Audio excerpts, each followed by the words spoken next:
Morning. चलिए बैठ जाइए। देखिए अभी हम तैयारी करके गए थे किस कैंप का? समर कैंप का। किस कैंप का? Summer camp. तो आज हम सभी जानते हैं कि समर कैंप का कौन सा दिन है? तीसरा दिन। डे 3 लिखा हुआ है ना?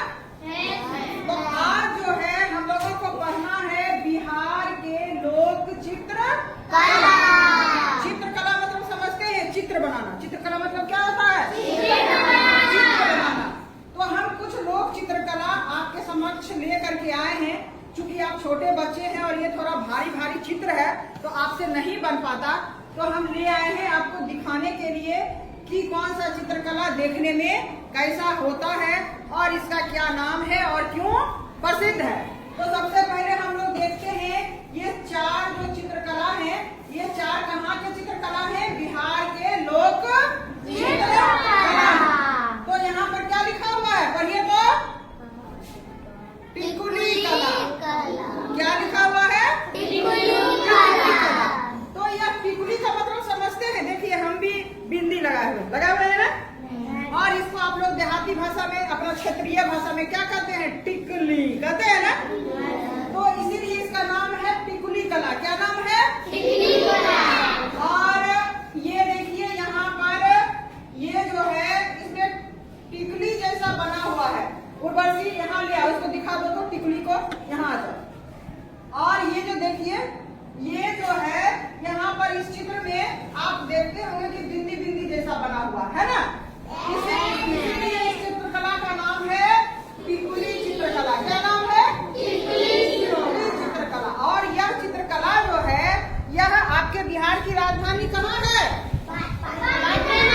तो यह पटना में 800 साल पुराना चित्रकला है। अभी आप लोगों ने हमारे समक्ष बहुत सारा फल रखा है ना, और इस फल का नाम हम ब्लैक बोर्ड पर भी लिखे हुए हैं ना। आप जितना फल लाए हैं उतना फल हम रखे हुए हैं। एक बच्चा को ठेकुआ भी लेकर के आया था। ठेकुआ भी ले आओ तो बाबू। एक बच्चा को ठेकुआ लाया। देखिए ये ठेकुआ लाई है। ठेकुआ भी हम इस टोकरी में रखते हैं। ये ठेकुआ जो है यह फल है कि पराग है? सबसे पहले हम इसी का बात कर लेते हैं। इसका नाम है ठेकुआ। यह अपने यहाँ बनाया जाता है स्पेशल छठ पर्व में। छठ पर्व जो हुआ है वह बिहार का एक महापर्व है और इसके बिना छठ पर्व मनाया नहीं जाता है। यह छठ पर्व के समय यह पकवान जो है प्रायः प्रत्येक घर में बनता है और इसके बिना छठ पर्व हो ही नहीं सकता है। इसका नाम है ठेकुआ। चलिए अब हमारे पास पकवान एक ही है, बाकी सारे क्या है? फल है। तो हम लोग सबसे पहले आम के बारे में जानकारी प्राप्त करते हैं। ये तो बहुत बड़ा आम है, इसको हमको खाने का भी मन करता है। तो ये जो आम है यह किस ऋतु में पाया जाता है? अभी ग्रीष्म ऋतु है, गर्मी कभी है। तो आम आप देखें अभी के दिन में पाया जाता है, यह गर्मी में पाया जाता है, ग्रीष्म ऋतु में पाया जाता है। और अभी इसका सीजन है। अभी आप देखे होंगे कि आम पका नहीं है, अभी जो है तो अच्छा ही है ना। उसका टिकोरा हम तोड़ करके चटनी खाते हैं, अचार भी बनाते हैं। इसका अचार भी बनता है, चटनी भी बनता है, इसको हम खाते भी हैं, बहुत चीज बनता है ना, जेली भी बनता है। तो ये आम है और यह फलों का क्या है? राजा। आम फलों का राजा। और यह आम सभी को प्रिय, आप लोगों को प्रिय है? सभी को आम प्रिय है ना? चलिए ये आम हो गया, हमारे पास बहुत सारे आम है। और उसके बाद दूसरा फल आता है, इसका नाम है लीची। क्या नाम है? लीची। यह भी गर्मी में पाया जाता है। आपका पेड़ में लीची अभी ना लगाए, यह भी ठंड के दिनों में नहीं पाया जाता है। आम भी साल में एक बार होता है और लीची भी साल में एक बार होता है। तो लीची भी कैसा होता है? खाने में लीची कैसा होता है? खट्टा मीठा दोनों होता है। थोड़ा सा इसका स्वाद होता है, खट्टा मीठा दोनों होता है। और यह लीची भी कौन सा ऋतु में पाया जाता है? गर्मी के ऋतु में पाया जाता है, ग्रीष्म ऋतु में पाया जाता है। और अभी कुछ दिन बाद 2-4 दिन बाद एक वन पूजा का पर्व आने वाला है ना, तो उसमें हम लोग मुख्य रूप से सीजन फल में आम और लीची चाहते हैं ना। आपकी मम्मी जाती है ना, है तो उन्हें ये 2 फल का महत्व है। इस 2 फल के बिना वह पूजा संपन्न नहीं होता, तो इसीलिए फल का महत्व इस सीजन में भी है, उस पूजा के लिए है। अब हम लोग आते हैं, इसका क्या नाम है? पहचानते हैं आप लोग? इसका क्या नाम है? अमरूद। सभी को अच्छा लगता है, पका नहीं पेड़ में बच्चा ही खा जाते हैं ना। और यह जो है प्रायः सब ऋतु में थोड़ा थोड़ा पाया जाता है। देखिएगा बरसात में भी मिलता है, गर्मी में मिलता है और ठंड के दिनों में मिलता है ना। तो यह लगभग साल भर पाया जाता है। और अमरूद भी खाने में कैसा होता है? अब एक ऐसी फल है, इसका नाम क्या है? क्या बेल का पाया जाता है गर्मी में, ठंडा में? कभी यासी का पाया जाता है। ठंडे दिनों में आप देखिएगा कि बेल पाया नहीं जाता, तो इसका नाम है बेल। और इसको हम ऐसे भी खाते हैं और इसका शरबत भी बना के पीते हैं, ठीक है ना? यह हमारे पेट के लिए बहुत फायदेमंद है, हमारे पेट को साफ भी रखता है और ठंडा भी रखता है, इसीलिए गर्मी में हम इसे खाते हैं और गर्मी में पाया जाता है। और एक बात जान लीजिए, इस ऋतु में जो फल पाया जाता है वह फल हमारे लिए, शरीर के लिए लाभदायक होता है। इसीलिए ऊपर वाले ने, प्रकृति ने हमें उस हमारे कंडीशन के अनुकूल हमें फल दिए हैं और हमें इस सीजनल फल को खाना चाहिए। आप सेब मत खाइए, आप अंगूर मत खाइए, आप नारंगी मत खाइए, आप यह सीजनल फल खाइए, आपको उतना ही फायदा करेगा जितना आप सेब, अंगूर और नारंगी खाते हैं, उतना ही फायदा आपको यह फल भी करेगा, ठीक है? अब सबसे एक अच्छा फल आपको दिखाना चाहते हैं, इसका नाम है, कई बच्चे नहीं जानते, इसका क्या नाम है? वाह वाह वाह, जलेबी एक मिठाई होता है ना? जलेबी हमारा जो जलेबी आप खाते हैं बाजार से खरीद करके, हमारा राष्ट्रीय मिठाई क्या है? हमारा राष्ट्रीय मिठाई है, लेकिन ये मिठाई नहीं है, ये क्या है? नहीं, मतलब ये मिठाई है कि फल है? लेकिन इसका नाम जलेबी इसलिए है कि ये जलेबी जैसा है ना?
आप कौन सा, क्या चीज का पंखला है? कौन सा चिड़िया का? कौवा का। कौवा आपके घर में आता होगा, इसीलिए कौवा का पंख मिल गया है ना? कौवा किस कलर का होता है? काला। और भी कोई कलर होता है? नहीं। अच्छा, कौवा कहाँ रहता है देखिए? बहुत बढ़िया। और कौवा क्या क्या खाता है?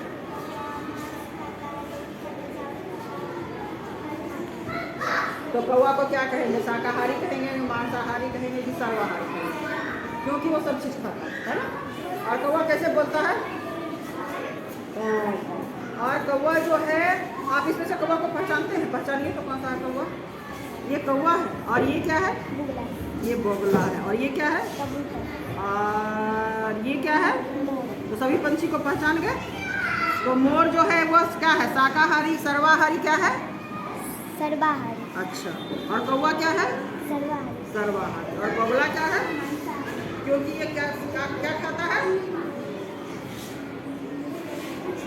हाँ। और बगुला कहाँ रहता है? कीड़े मकोड़े और मछली। और ये बगुला रहता है नदी के किनारे पेड़ पर, है ना? और ये क्या है? कबूतर क्या है? शाकाहारी, मांसाहारी, सर्वाहारी? शाकाहारी, क्योंकि ये सिर्फ दाना ही खाता है ना? तो चलिए, आप सभी पंछी को पहचान गए ना? चलिए, बहुत बढ़िया। ये गोखरू के बीच जंगल में पले हुए रहते हैं और बकरी गाय के शरीर में आकर के क्या हो जाते हैं? चिपक जाते हैं। और जब बकरी गाय आती है अपने घरों में या रास्ते में, शरीर को कहीं दीवार में रगड़ती है, जब उसके शरीर में इससे खुजली होता है या बैठती है कहीं पर, तो ये उसके शरीर से छूट करके क्या हो जाते हैं? धरती में गिर जाते हैं। और इस तरह से ये जानवर के माध्यम से ये दोनों जो है यत्र तत्र बिखर जाते हैं, इनका बीज बिखर जाता है और पौधा का रूप, पेड़ का रूप ले लेता है। ये क्या चीज है? इसको तो आप लोग बड़े मजे से खाते हैं ना? लेकिन इसको और कौन बड़े मजे से खाता है? चिड़िया खाती है। और ये है बरगद का बीज। इसको भी खाती है, खाती है Yes, चिड़िया? ma'am. और चिड़िया जो खाती है तो क्या करती है, वो मलकी त्यागती है ना। और आप देखे होंगे अमरूद का बीज ही चिड़िया खाती है, अंदर बाहर वाला जो छिलका होता है उसको वह तोड़ के क्या कर देती है, फेंक देती है और बीज को खाती है। और जब वह मल त्यागती है बाद में तो क्या होता है कि बहुत सारा बीज उसके मल के माध्यम से बाहर निकल जाता है और वह बीज जो है धरती पर आकर के पनप जाता है। बरगद, पीपल और ये अमरूद, इस तरह से क्या होता है कि चिड़िया के माध्यम से बिखर जाता है उसका बीज, है ना। और ये है अरंडी, क्या है, अरंडी, जिसको आप लोग कहते हैं अंडी, कहते हैं ना। ये भी जब पकेगा तो देखे ये फट से फटता है, आवाज इसका सुने हैं। जब ये अंडी जो पकेगा इसका बीज तो पेड़ में ही जो एकदम पक जाएगा ना, वो फट से फटेगा उसका। अगर आप पेड़ के पास खड़े हैं तो उसका आवाज भी आता है, फट से इसे फटेगा और उसका बीज क्या होगा, बिखर जाएगा और बिखरेगा और उसके बाद वह फिर उसका क्या हो जाएगा, वो पौधा हो जाएगा, पेड़ हो जाएगा। तो इस तरह से बहुत, तो हमारे पास कहने का मतलब कि बीज जो है बहुत सारा माध्यम। नमस्कार, आप देख रहे मौर्य न्यूज 18। ये है सरकारी आदर्श मध्य विद्यालय तरबना, जो प्रखंड क्षेत्र साहेबपुर कमाल के नामचीन विद्यालयों में से एक है, जो अपनी प्यार, प्रगति, अनुशासन, गुणवत्तापूर्ण शिक्षा को लेकर एक अलग पहचान है। वैसे आप देखते होंगे हर एक जगह सरकारी विद्यालय जहां शिक्षा का स्तर निम्न विधि व्यवस्था को लेकर सवाल उठते रहता है। आदर्श की मिसाल बनाने में प्रधानाध्यापिका विभा रानी का सबसे बड़ा पहल रहा है। आप आएंगे आदर्श मध्य विद्यालय तरबना तो आप यकीन नहीं कर पाएंगे कि ये सरकारी विद्यालय है या निजी शिक्षण संस्थान। एक सुदूर ग्रामीण क्षेत्र में से इस तरह का विद्यालय बहुत ही कम देखने को मिलेंगे, जहां किताबी ज्ञान के अलावा संगीत, शास्त्रीय नृत्य, खेलकूद, अपनी पारंपरिक भाषा, सभ्यता, संस्कृति, विरासत से भी अवगत कराया जाता है। इसके लिए सिर्फ सप्ताह में एक दिन वेगलेस सैटरडे क्लास कराया जाता है। इससे छात्र छात्राओं के बीच अलग उत्साह देखने को मिलता है। और आगे क्या कुछ कह रही है प्रधानाध्यापिका विभा रानी, जरा सुनिए इनकी बातों को। फिलहाल देखते रहिए मौर्य न्यूज 18। लोग बच्चों को सिलेबस पढ़ाते हैं, कोर्स की किताबें पढ़ाते हैं और बच्चे किताबी ज्ञान हासिल करते हैं। और प्रायः देखा जाता है कि बच्चे सप्ताह के प्रत्येक दिन इस सिलेबस को पढ़ करके एक ही जैसा क्लास वर्गकक्ष में पढ़ करके बच्चे ऊब जा रहे हैं। बच्चे बच्चे हैं, उन्हें कुछ इंटरटेनिंग भी चाहिए और साथ ही साथ जो है उन्हें अलग से कुछ नॉलेज भी चाहिए सिलेबस से हट करके, किताबों से हट करके। तो इसीलिए सरकार की यह सोच है कि कम से कम सप्ताह का एक दिन बच्चों को किताब से फ्री किया जाए, यानी बैगलेस सैटरडे इसका नाम रखा गया कि सैटरडे को क्लास तो होगा लेकिन बिना बैग का होगा, बिना किताब का होगा। बच्चों को किताब के बोझ से हटाया जाएगा।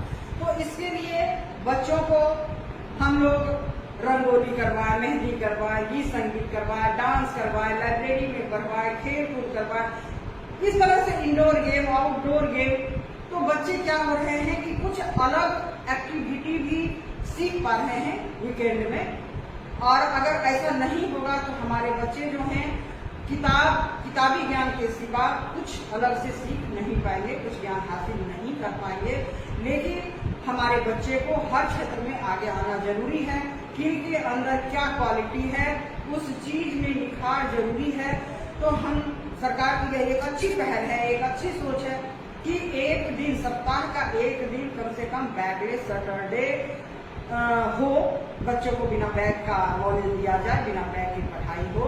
और इससे जिस बच्चे में जो क्वालिटी है वह हम टीचर के समझ में भी आती है और बच्चे के अभिभावक के भी समझ में आती है और बच्चे बाद में भविष्य में अपने उस क्वालिटी को लेकर के आगे बढ़ सकते हैं।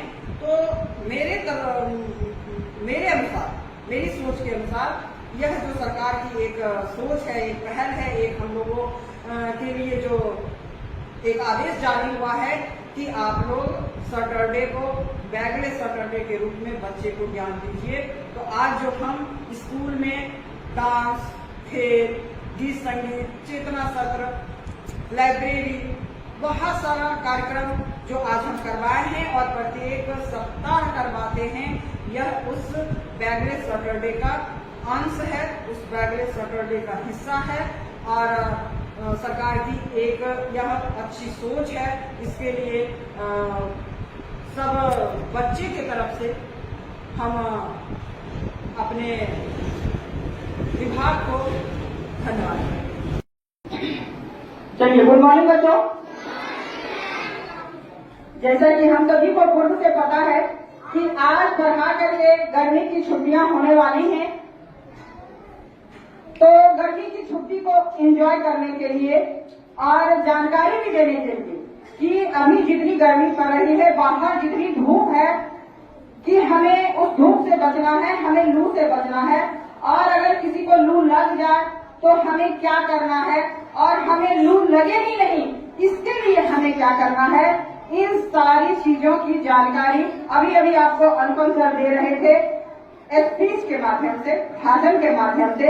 और उसी चीज की जानकारी जो है हम अभी एक गाना और उसके साथ हमारे समक्ष कुछ बच्चे खड़े हैं, वह एक्टिविटी करके दिखाएंगे कि हम लू से कैसे बचे, और अगर लू लग जाए तो हम क्या करें।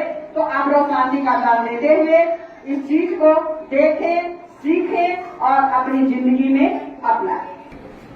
धूप में बाहर मत जाना, बाहर चमकी बुखार खरा, जिसने भी ये बात न मानी वो सब है बीमार पड़ा, वो सब है बीमार पड़ा।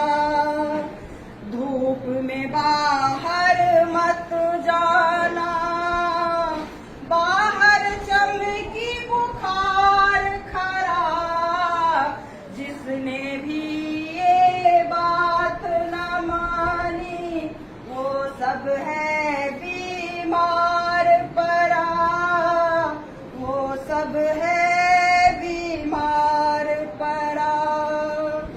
जाना जरूरी हो मजबूरी, छाता से सर को ढकना, प्यासे कभी तुम रह ना जाओ, पानी का बोतल रखना, जलती धरती तपता सूरज, गर्म रहेगी हर रातें, नंगे पाँव कभी मत चलना, सीख लो ये मेरी बातें, बैठ के घर में दास बनाना, होगा खूब उपकार बड़ा, जिसने भी ये बात न मानी वो सब है बीमार पड़ा, वो सब है बीमार पड़ा।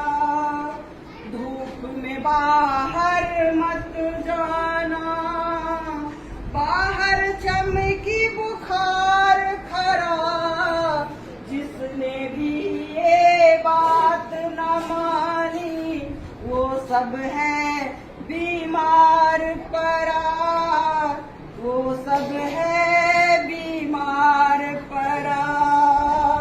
भूखे पेट कभी न रहना, बिन खाए ना सो जाना, रोज नहाना भूल न जाना, ताजे फल तुम्हें ही खाना, ताजे फल ही तुम खाना।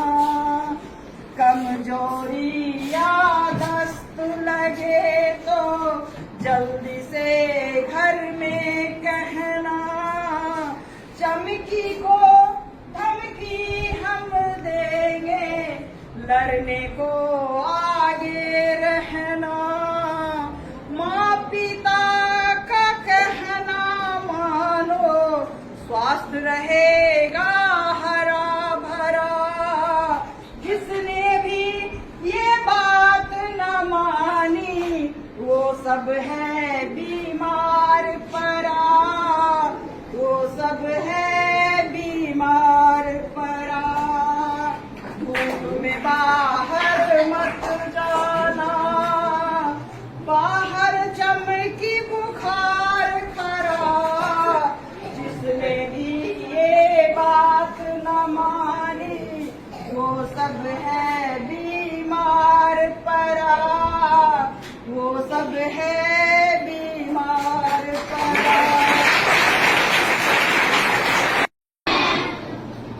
आज के चेतना सत्र में हम एक छोटी सी गतिविधि करके दिखा रहे हैं और इस गतिविधि का नाम है तौलिया एक और काम अनेक। इसको सभी पहचानते हैं। इसका नाम क्या है? तो तौलिया एक और काम अनेक। इसके साथ साथ आज जो हम प्लास्टिक जैसे कचरे से जो प्रदूषण हो रही है और हम सभी जूझ रहे हैं, तो कहीं न कहीं यह गतिविधि उस प्रदूषण से भी हमें बचाने का काम करेगा। तो चलिए हम लोग शुरू करते हैं और आप इसे देखें और अपने जीवन में अपनाएं। इसका नाम तौलिया है। इसको लोग सबसे पहले कंधा पर लेकर के चलते हैं अपने शानो शौकत के लिए। सबसे पहला काम इसका यह है कि इस तौलिया को लोग बहुत सारे आदमी कंधा पर लेकर के चलते हैं अपना व्यक्तित्व में निखार के लिए। अब यह तौलिया हम कंधा पर लेकर के चले और रास्ते में क्या हो गया, हमें गर्मी लगी, बहुत ज्यादा भी तेज धूप है, गर्मी लगी, तो इस तौलिया को उतार करके हम हवा भी कर सकते हैं ना? अचानक से आंधी आ गई और हमारे आंखों में क्या होने लगा, धूल मिट्टी जाने लगी ना, तो हम इस तौलिया से अपना मुंह भी ढक सकते हैं ना। अब क्या हुआ, आंधी के बाद बारिश आ गई ना, और हम भागते भागते कहीं गए छुपने, तब तक में थोड़ा सा क्या हो गया, भीग गए। तो इससे हम अपना मुंह, हाथ, बाल सभी पोंछ सकते हैं। अगर हम अपने बच्चे को लेकर के, छोटा सा बच्चे को लेकर के बाहर जा रहे हैं और धूप लगी, तो हम अपने बच्चे को इस तौलिया से इस तरह से ढक सकते हैं ना। उसके बाद क्या हुआ कि अगर हम को कोई कुछ खाने के लिए दिया और मेरे पास कुछ भी नहीं है, तो गांव में देखते होंगे लोग ऐसे तौलिया बना करके ऐसे करके इसमें ले लेता है, खाते खाते चल लेता है। तो ये कटोरी खाने का भी काम कर दिया। अब क्या होगा, हम मार्केट गए, मेरे पास थैला नहीं है, या कहीं जा रहे हैं मेरे पास थैला नहीं है, और हम को सब्जी लेना है, फल लेना है, कुछ भी लेना है, मेरे पास कुछ भी नहीं है, तो हम इसमें खरीद करके और उसका पोटली बांध करके और घर जा सकते हैं। हमें पॉलीथीन लेने की आवश्यकता नहीं होगी और उस पॉलीथीन को हम बाहर नहीं फेंकेंगे और हमारा पर्यावरण प्रदूषित नहीं होगा। अब है, इसको हम नहाते हैं तो बदन पोंछते हैं ना। उसके बाद अगर हमें कहीं रोड के किनारे जा रहे हैं, नींद लगी है ना, बहुत कस के नींद लगी, तो हम इसको ओढ़ करके सो भी हो सकते हैं ना। तो अब क्या हो गया, ये गया पुराना हो गया, हर चीज गया, तो हम इससे क्या कर सकते हैं, घर में पोछा भी लगा सकते हैं ना। उसके बाद क्या हुआ, उससे भी खराब हो गया, पोछा भी एकदम फट गया, तो यह हम फेंक देंगे, तो यह हमारे जिस पॉलीथीन को फेंक देते हैं तो हमारे पर्यावरण को नुकसान पहुंचाता है। उस तरह से यह जो गमछा है हमारे पर्यावरण को नुकसान नहीं पहुंचाएगा, यह मिट्टी में सरगम के मिल जाएगा और कहीं न कहीं यह हमारे मिट्टी को उपजाऊ ही बनाएगा, है ना। तो यही था गमछा एक और क्या था, काम अनेक। चलिए, धन्यवाद।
आलोचना सत्र में हमारे समक्ष आ रहे हैं क्लास 6 के राजू कुमार। अभी हम लोग दीक्षा पोर्टल पर एक प्रशिक्षण प्राप्त कर रहे हैं, जिसमें FLN 12 में खिलौनों पर आधारित शिक्षा हम लोगों को दी जा रही है। तो उसी में एक वीडियो है जो हमारे पास अवेलेबल सामान है, चाहे कागज है, चाहे बोतल का ढक्कन है, चाहे प्लास्टिक का बोतल है, जो भी हमें आराम से मिले सामान, उससे हम सस्ता सा खिलौना बना करके और उस माध्यम से अपने बच्चों को स्कूल में पढ़ा सकते हैं। तो उसी में जो खिलौना बनाने का वीडियो दिखाया गया था, हम कल राजू कुमार को दिखाए हैं और वह उसी को देख करके एक कौवा बनाए हैं और एक लोमड़ी बनाए हैं और उस के माध्यम से आज यह कहानी सुनाने जा रहे हैं, जिसे अभी आप लोग सुनेंगे। उस कहानी से सीख भी लेंगे और आनंद भी लेंगे। तो चलिए अब हम बुलाते हैं राजू कुमार। हुआ है ये लोमड़ी है, इसे हम अपने हाथों से बनाया है और इसके हम कहानी सुनाने जा रहे हैं।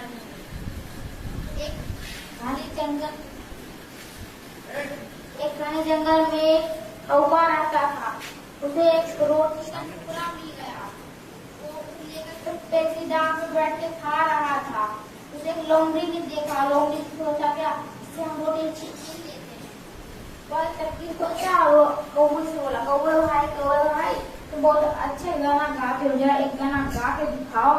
कौवे ने बड़ा इसमें बहुत खुश हुआ। जैसे ही गाने के लिए मुंह खोला, रोटी गिर गई और लोमड़ी ने लपक लिया और चली गई।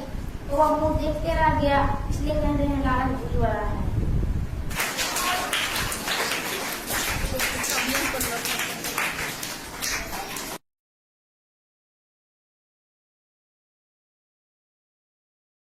आज विद्यालय में पारंपरिक खेलों के बारे में बताया गया, जिसके अंतर्गत गिल्ली डंडा, जो बच्चों को बहुत एक प्रिय खेल हुआ करता था पुराने ज़माने में, जो धीरे धीरे अब खोता जा रहा है। आज उसी पारंपरिक खेल के बारे में बच्चों को जानकारी दी जा रही है। सभी बच्चे मैदान में तैयार हैं और विद्यालय प्रधानाध्यापक विभा रानी जी जो बच्चों को पारंपरिक खेल के बारे में कुछ बता रही हैं। अब हम लोग देखते हैं कि इस खेल के बारे में वो क्या बताते हैं। मैडम चलिए बच्चों, देखिए आप लोग इस चीज को पहले से जानते हैं, परिचित है ना? इस खेल का क्या नाम है? गिल्ली और डंडा। ये है गिल्ली और ये है डंडा। मेरे हाथ में 2 गिल्ली है। मेरे हाथ में कितने गिल्ली है? 2। एक गिल्ली का दोनों सिरा जो है वह नुकीला है ना? और एक गिल्ली का दोनों सिरा जो है वह नुकीला नहीं है। और छड़ी तो एक ही है, डंडा तो एक ही है। तो आप यह बताइए कि अगर हम गिल्ली डंडा खेलेंगे तो हमारा यह गिल्ली जो नुकीला है यह उछलेगा या यह उछलेगा? कौन सा उछलेगा? कौन सा ज्यादा दूर तक भागेगा? नुकीला वाला भागेगा। और ये जो जिसका सिरा जो है नुकीला नहीं है वह भागेगा? नहीं भागेगा। और इसलिए नहीं भागेगा कि ये जो है, यहाँ पर आइए, आप लोग आइए, देखिए इसको मार के देखिए, किसको आता है खेलने? मारिए तो देखिए, तो उछलाइए तो देखिए कौन सा उछलता है। ऐसे वाह वाह वाह वाह। लेकिन तुम गलत मारा ना, इसको यहाँ पर मारना था। यहाँ पर मारो तो मुट्ठी, हाँ मारो। नहीं हुआ, उसको लेके आओ, एक ज्यादा निफाक के लेके आओ, जल्दी आओ। हाँ, उसके किनारे पर मारना, इससे नहीं उछला। देखिए उससे ज्यादा उछला ना, भले ही ये थोड़ा बैलेंस खो दिया। चलिए एक बार और फिर से इस बार कोशिश करना है कि अच्छे से हम करें। चलिए देखिए, उछला जो जिसका सिरा नुकीला है वो ज्यादा दूर तक गया है ना, तो इसको जो है, और इसको फिर से चलिए आप मारिए। चलिए देखिए ये नहीं उछल रहा ना, तो जब ऊपर नीचे वो नहीं होगा तब तक वह दूर तक नहीं जा सकता। इसको उछलने का जिसका सिरा नुकीला नहीं है तो इसको उछलने का मौका नहीं मिल पा रहा, बैलेंस नहीं मिल पा रहा, जगह नहीं मिल पा रहा है ना, इसीलिए ये उछल नहीं रहा और उसको जो है जगह मिल रहा है, इसीलिए वो उछल करके दूर जा रहा है। एक बात बताइए, ये गिल्ली डंडा को खेलने से हमें क्या क्या फायदे हैं बताइए।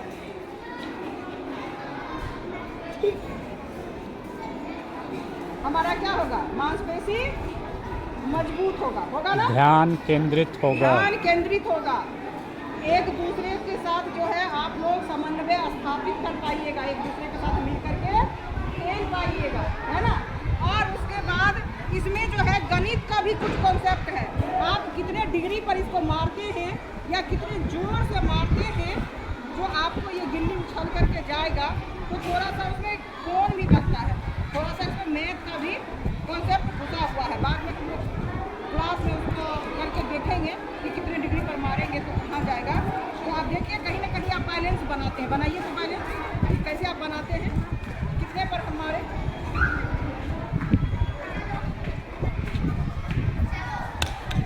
नहीं ये उछलेगा ही नहीं, वो उसको बोलिए लेके आइए, दौड़ के ले आ जाओ। लेके आइए।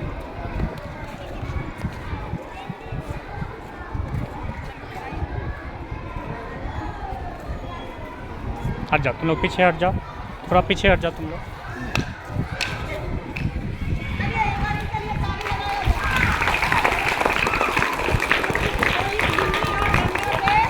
हम लोग खेल का भी आनंद ले सकते हैं, अपने शरीर को मजबूत भी कर सकते हैं, एक दूसरे के साथ समन्वय भी स्थापित कर सकते हैं।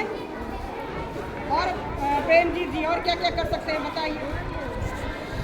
इस खेल के माध्यम से हम अपने ध्यान केंद्रित करने की क्षमता को बढ़ा सकते हैं, ठीक है। हम किस प्रकार अपने ध्यान को केंद्रित करेंगे, उसके बाद उस गिल्ली के ऊपर हमारा जो होता है दृष्टि बहुत एकदम तीक्ष्ण बना रहता है। हमारी दृष्टि जो है वो तीक्ष्ण होनी चाहिए ताकि जो है ये जो उछल के जाए गिल्ली तो हम उसको मार करके दूर तक भगा सके, है ना। और डंडे के साथ संतुलन हम कैसे बनाएंगे, ठीक है। संतुलन बनाने का और ध्यान केंद्रित करने का और दृष्टि तीक्ष्णता, इन तीन चीज़ों का इसमें विकास होगा। साथ ही साथ हमारा थकान मिटेगा, खेल से हम अपने आप को उत्साहित और बहुत ज़्यादा फुर्तीला महसूस करते हैं। तो हर खेल हमें क्या करता है, फुर्ती प्रदान करता है और हमारे मन में उत्साह उमंग को बढ़ाने का काम करता है। चलिए चलिए एक बार ताली लगाया जाए कि हम लोग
ಹೇಗಿದೆ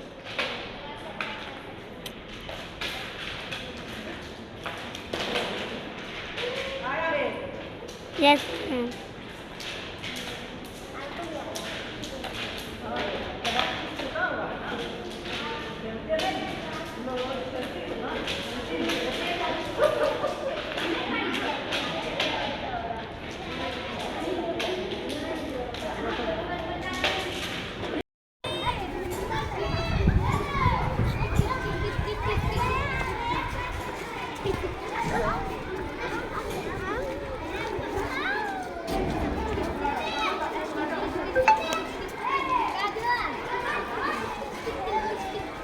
हाँ गई गई गई गई गई। ये क्या है? ये इसका नाम है गुलेल। और इससे हम क्या करते हैं? निशाना लगा करके क्या मारते हैं? शेर मारते हैं? तो क्या मारते हैं? चिड़िया को मारते हैं ना। इससे ज़्यादा से ज़्यादा चिड़िया ही मर सकता है, बाघ और शेर नहीं मर सकता, नहीं ना मर सकता है।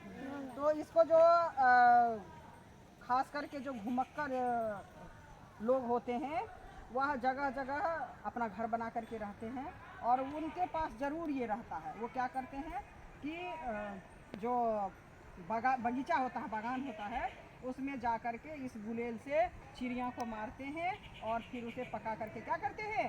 खाते हैं। तो बच्चे इससे निशानेबाजी भी, निशाना लगाना भी सीख सकते हैं ना। तो आप लोग को किसको निशाना लगाने आता है? सभी को आता है। तो हम सभी से टेस्ट करवाएंगे कि आपको निशाना लगाने आता है कि नहीं लगाने आता है। तो इसको कैसे चलाते हैं? यहाँ पर एक गोली रखते हैं ना, गोली रखते हैं और फिर जिसको मारना होता है उस पर निशाना लगा करके मारते हैं। यही बात ना। तो चलिए कौन मार के सबसे पहले दिखाएंगे? लो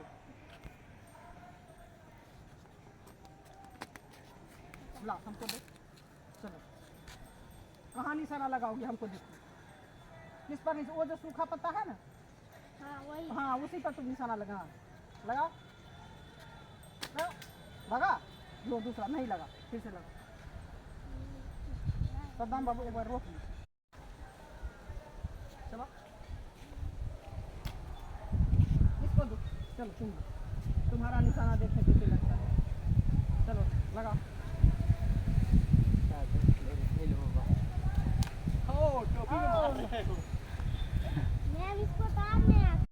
तुमको वो सूखा वाला पत्ता में लगाना है, ठीक है? देखिए तुमसे लगता है।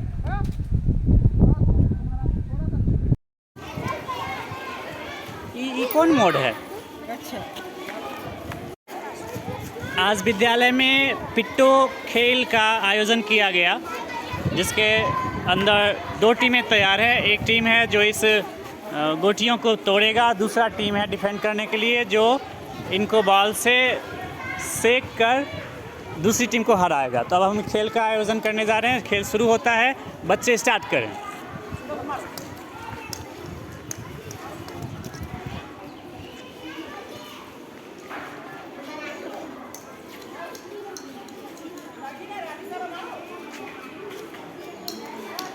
चलो हो गया, 2 बार दूसरे को दो। भागो, लग गया लग गया लग गया लग गया, आ जाओ, लग गया, आ जाओ। चलो टीम पार्टी कर दो।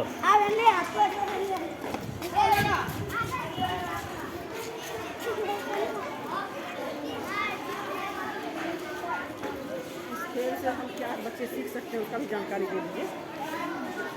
इस खेल के माध्यम से बच्चे जो हैं अपनी एकाग्रता की वृद्धि करेंगे, साथ ही साथ उनका निशाना बहुत अच्छा लगने वाला है। अगर वो इस खेल को खेलते हैं तो और बहुत उत्साहित होकर बच्चे इस खेल को खेलते हैं। साथ ही साथ इन गोटियों को सही क्रम में सजाना भी इनके लिए एक बहुत बड़ी कठिन चुनौती होती है। तो चीज़ों को कैसे, और इससे ज्यामितीय आकृति है, हाँ। ये गोल है, सर्कल है, इसकी भी जानकारी हम हाँ। दे सकते हैं। ज्यामितीय आकृति के बारे में भी बच्चे इस खेल के माध्यम से समझेंगे। एक बहुत ही अनोखा खेल जिसे बच्चे पिट्टो या